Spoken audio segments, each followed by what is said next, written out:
नमस्कार साथियों। हमारे देश में अखाड़ों का बहुत महत्व है। कुल 3 मतों, परंपराओं या पंथों के 13 अखाड़े हैं, जिनमें शैव पंथ के 7, वैष्णव पंथ के 3 और उदासीन पंथ के 3। इस प्रकार कुल 13 अखाड़े हैं और 4 लाख साधु संतों के साथ जूना अखाड़ा इनमें सबसे बड़ा अखाड़ा है। इसी क्रम में अब एक नाम और जुड़ गया है और वह है किन्नर अखाड़ा। किन्नर अखाड़े की शुरुआत 13 अक्टूबर 2015 को की गई थी और इसकी औपचारिक शुरुआत जनवरी 2016 में एमपी के उज्जैन के सिंहस्थ कुंभ में की गई थी, मगर वहां पर अखिल भारतीय अखाड़ा परिषद में मान्यताओं और प्राचीन परंपराओं के कारण विरोध हो गया था। परंपराओं को लेकर उनका आपस में प्रखर विरोध हुआ और उन्होंने इस अखाड़े को मान्यता नहीं देने के लिए जोर दिया और 2018 में किन्नर अखाड़े को मान्यता मिली और अखाड़े के संस्थापक ऋषि अजय दास के अनुसार गणेश, अंबिका व बहुचरा माता के पूजन के पश्चात किन्नर अखाड़े के आसन की पूजा की गई थी और फिर लक्ष्मी नारायण त्रिपाठी के चरण धोकर उनको तिलक लगाकर 3 मुखी रुद्राक्ष की माला और वैजयंती माला पहनाकर उन्हें किन्नर अखाड़े का प्रथम महामंडलेश्वर नियुक्त किया गया। समुदाय की देवी बहुचरा माता है और कुंभ के इतिहास में पहली बार 15 जनवरी 2019 को किन्नर अखाड़े ने शाही स्नान किया। जूना अखाड़े के साथ पेशवाई निकाली गई थी। अलग मान्यता नहीं मिलने के कारण किन्नर अखाड़े को जूना अखाड़े में ही शामिल किए जाने पर सहमति बनी। अब किन्नर अखाड़ा, जूना अखाड़ा श्री पंचदश नाम जूना अखाड़ा इसके अधीन है और किन्नर अखाड़े पर एक डाक टिकट भी जारी हो चुका है।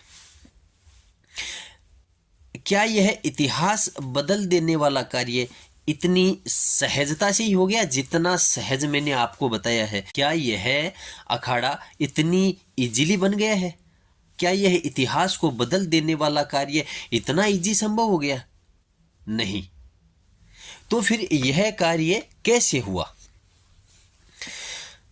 इन सब के पीछे बहुत बड़ा संघर्ष है, त्याग और बलिदान है और कानूनी लड़ाइयां भी लड़ी गई हैं। कौन है इस संघर्ष का प्रणेता जिसने यह सब कर दिखाया है और इस कार्य को अंजाम दिया है और ऐसा इतिहास बदलने वाला कार्य किया है और इसका प्रणेता भी बना है? कौन है वह? किन्नर अखाड़े की महामंडलेश्वर लक्ष्मी नारायण त्रिपाठी वही ऐसी शख्सियत हैं जिन्होंने इतनी हिम्मत के साथ यह कार्य किया है।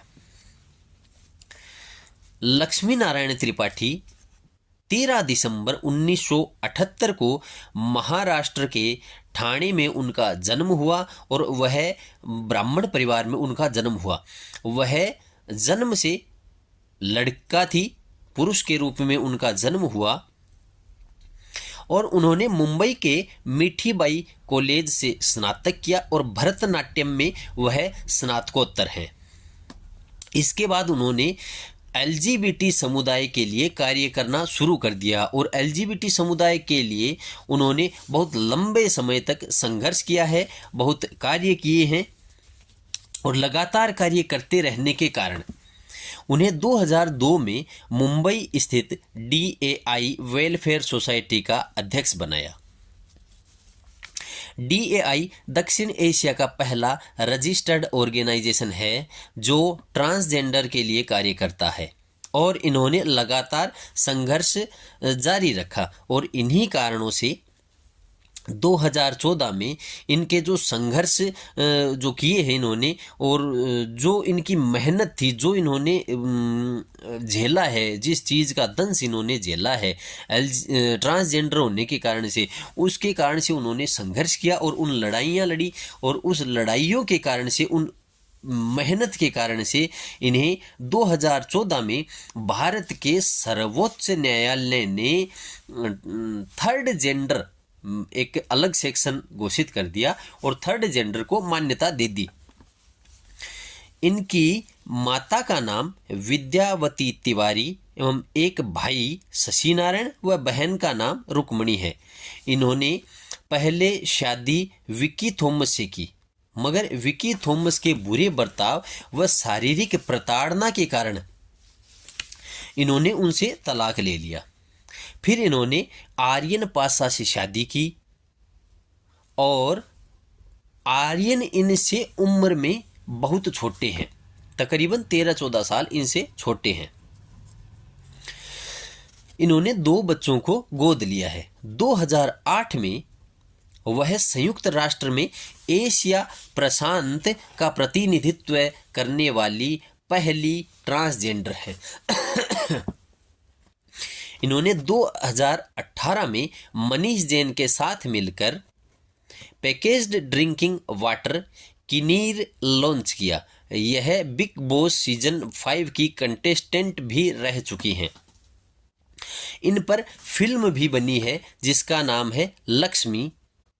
इन्होंने अपनी आत्मकथा भी लिखी है जिसका नाम है मी हिजरा मी लक्ष्मी, जिसका दोनों भाषाओं में मतलब निकलता है। एक मराठा में मी का मतलब होता है मैं हूँ, और आंग्ल भाषा में भी मी का मतलब निकलता है।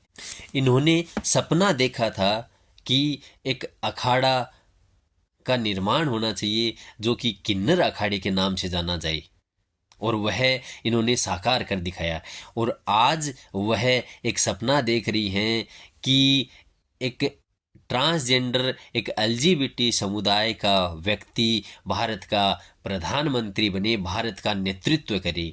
जब कोई व्यक्ति सपना देखता है और उस सपने के लिए अपना सर्वस्व न्योछावर कर देता है, अपना सर्वस्व लगा देता है, तो वह व्यक्ति उस सपने के लिए प्रयास करते हुए प्राप्त भी करता है उसको। धन्यवाद साथियों।